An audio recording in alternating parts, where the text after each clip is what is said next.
رجاء خاص ورجاء لكل من عنده أخ أو أخت أو ولد أو أم أو أب في الغربة، تكيسوا عليهم. الله يخلي لكم الصحة، تكيسوا عليهم. الناس في الغربة تعاني، إنهم يعانون في الخدمة والمواصلات والعيش والبرد القارس. فإذا رجعوا باش يدوزوا الكونجي في المغرب، الله يخلي لكم الصحة إلا ما تهلاو فيهم. ما تخليهمش يحسوا بأن راه هو سقيطة اللي جاي يقطع يقطع يقطع يقطع حتى كيبقى العظم، وتقولوا لهم سيروا لحقوا خدمتكم. وإلا كلفوكم باش ديروا لهم شي مصلحة لأن ما عندهمش الوقت، إلا كلفوك وداروا فيك الثقة وصيفطوا لكم المال اللي كيخرجوه من باب جهنم،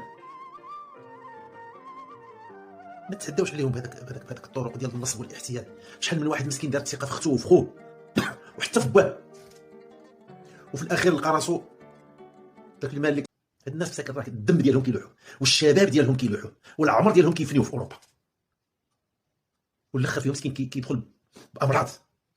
اللي ما عنده العصب عنده السكري، واللي ما عنده السكري عنده ضغط الدم، واللي ما عنده ضغط الدم عنده القلب، واللي ما عنده القلب عنده الروماتيزم، واللي ما عنده.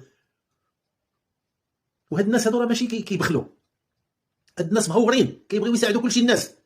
هاد الناس هادو الا غاديين يجيو كل جوج مرات ثلاثه مرات في العام، واش خصهم كل فين يجيو خصهم يعطوكم؟ وملي ما يعطوكمش تخسروا فيهم الوجه وتخسروا العينين، وحتى عراض زينه ما كديروها عليهم. القليل القليل القليل القليل كيدي 100 الف ريال ديال الهدايا، هذا القليل الا ما داش.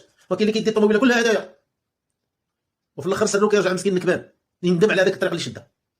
اتقوا الله، اتقوا الله في راسكم، ما توكلوش ولادكم بالحرام، واتقوا الله في هاد الناس مساكن راه كيضربوا تماره. اتقوا الله.